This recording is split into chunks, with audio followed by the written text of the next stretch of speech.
అనగనగా ఒక రాజు. ఆ రాజు ఎంతో దయగలవాడు. తన ప్రజల బాగోగులు చూసుకునేవాడు. ఆయనకు ఒక మంచి అలవాటు ఉండేది. ఆయన తన జన్మదినమున ప్రజలను న్యాయంగా ఏది అడిగినా ఇచ్చేవాడు. ఒకసారి రాజుగారి జన్మదిన వేడుకలు ఘనంగా జరుగుతున్నాయి. ప్రజలు తమ కోరికలను విన్నవించుకోవడానికి వరుసలో నిలబడ్డారు. ఒక చిన్న గ్రామం నుండి 4 వ్యక్తులు వచ్చారు. వారు వరుసలో చాలాసేపు నిలబడిన తర్వాత రాజుగారిని దర్శించుకుంటకు అవకాశం దొరికింది. వారిలో మొదటి వ్యక్తి ఒక ముసలాయన. రాజుగారు అతన్ని చూచి, నీ కోరిక ఏమిటి అని అడిగారు. అందుకు ఆ వృద్ధుడు, అయ్యా, నాకు 10 మంది ఆడపిల్లలు. వారిలో ఏ ఒక్కరికి పెళ్లి కాలేదు. నేను చాలా బీదవాడిని. వారికి పెళ్లి చేయడానికి నా దగ్గర డబ్బులు లేవు. మీరేదైనా ఆర్థిక సహాయం చేస్తే నేను నా పిల్లలకి పెళ్లి చేస్తాను అని విన్నవించుకున్నాడు.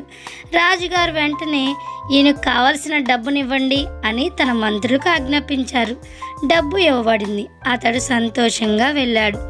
రెండవ వ్యక్తి మధ్య వయస్కుడు. అతడు రాజుగారిని సమీపించి, అయ్యా, నేను వ్యవసాయం చేస్తాను.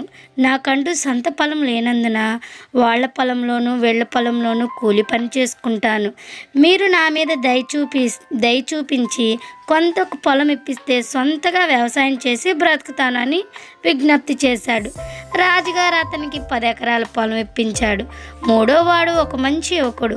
అతడు రాజుగారి దగ్గరికి వచ్చి, అయ్యా, నేను చదువుకున్నవాడిని, కానీ నాకు ఉద్యోగం లేదు. మీ చిత్తమైతే నాకు ఒక ఉద్యోగం ఇప్పించండి. మీ పేరు చెప్పుకొని బ్రతుకుతాను అని మొరపెట్టుకున్నాడు. రాజుగారి కొలువులో అతనికి ఉద్యోగం ఇవ్వబడింది. 4వ వాడు కూడా ఒక యవనుడే. అతడు ముందుకు వచ్చి, మహారాజా, మీరు నాకేమీ ఇవ్వద్దు, కానీ నాకు ఒక చిన్న కోరిక ఉన్నది. అదేమిటంటే, మీరు సంవత్సరంకి ఒకసారి మా ఊరు వచ్చి మా ఇంటిలో నాతో కలిసి భోజనం చేయాలి అని ప్రాధేయపడ్డాడు. రాజుగారు ఫకాలన నవ్వి, ఇదేమి కోరిక, వేరే ఏదైనా కోరుకో అన్నారు. నాకేం వద్దు రాజా, మీరు నాకు కావాలి అని పట్టుపట్టాడు. రాజుగారు సరేనని ఒప్పుకున్నాడు. మరలా ఆ 4 వ్యక్తులు తమ సొంత మార్గానికి తిరిగి వెళుతూ ఉన్నారు. మార్గ మధ్యలో మిగిలిన 3 4వ వాడిని చివాట్లు పెట్టిన ఆరంభించారు. ఇదేమి బుద్ధి లేని కోరిక అని దుర్భాషలాడారు. కానీ ఆ కుర్రవాడు చెలించలేదు. నాకు రాజు కావాలి అని ఒక్క మాట మీదే నిలబడ్డాడు. కొంతకాలం గడిచింది. రాజుగారు ఆ కుర్రవానికి ఇచ్చిన మాటను గుర్తు చేసుకున్నారు. తన భటులను పిలిచి ఆ ఊరికి ఎలా వెళ్ళాలో తెలుసుకొని చూచి రమ్మన్నారు. 2 భటులు ఆ ఊరికి బయలుదేరారు. అయితే ఆ ఊరికి సరైన దారి లేదు. ఎడ్ల బండ్లు వెళ్ళడానికి మార్గం ఉన్నది, కానీ అది రోడ్డు కాదు, అంతా బురదమయం. భటులే ఆ దారిలో ప్రయాణించలేకపోయారు. మరి రాజుగారు ఎలా రాగలరు? అతి కష్టం మీద ఆ గ్రామానికి చేరుకున్నారు భటులు. ఫలానా ప్రతాప్ ఇల్లెక్కడా అని అడిగారు. ఆ ఊరి వారు ఊరి చివరిలో చెట్టు పక్కనున్న పూరి గుడిసెని చూపించారు. ఆ గుడిసె గట్టిగా గాలేస్తే పడిపోయేటట్టున్నది. దాన్ని చూచి నిశ్చేష్టలైపోయారు భటులు. ఇలాంటి గుడిసెలో కూర్చుని రాజుగారు ఎలా భోంచేయగలరు అనుకున్నారు.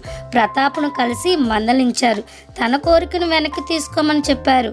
రాజుగారు వచ్చి ఆ ఇంటిలో భోంచేయడానికి ఎలాంటి ఆస్కారం లేదన్నారు. కానీ ఆ యువకుడు మాత్రం, రాజుగారు నాకు మాట ఇచ్చారు కదా, ఆయన మాట తప్పరు కదా అన్నారు. చేసేదేం లేక భటులు తిరిగి వెళ్ళి రాజుకు సంగతి తెలియజేశారు. ఆ ఊరికి మార్గమే లేదన్నారు. రాజు వెంటనే ఆ ఊరికి మంచి మార్గము వేయించమని అధికారులను ఆదేశించారు. కొద్ది రోజుల్లోనే ఆ మారుమూల గ్రామానికి మంచి రాజమార్గం ఏర్పడింది. భటులు ఆ కుర్రవాడికి సరైన ఇల్లు లేదు, పాడుపడిన పూరి గుడిసెలో మీరెలా వెళ్ళగలరు అన్నారు. రాజు ఆ ఊర్లోనున్న ప్రభుత్వ భూమిలో మంచి భవనాన్ని నిర్మించండి, దాని పక్కనే నేను విహరించడానికి మంచి ఉద్యానవనమును నిర్మించండి అని ఆదేశాలు జారీ చేశాడు. త్వరలోనే రాజభవనను పోలిన ఇల్లు మరియు ఉద్యానము నిర్మించబడ్డాయి. అంతేగాక ఆ ఇంటిని చూసుకోవడానికి 10 మనుషులు, కాపలాదారులు ఏర్పాటు చేయబడ్డారు. ప్రతాప్ దానిలో నివసించసాగాడు. రాజుగారు వచ్చి అతనితో కలిసి భోజనం చేసిన తర్వాత ఒక రోజంతా అక్కడే గడిపారు. అతన్ని కొన్ని కుశల ప్రశ్నలు అడిగిన తర్వాత అతని తెలివికి మెచ్చి ఆ ప్రాంతం అంతటి మీద అతన్ని అధికారిగా నియమించారు. ఇప్పుడు మన ప్రతాప్ చిన్న రాజుగా మారిపోయాడు.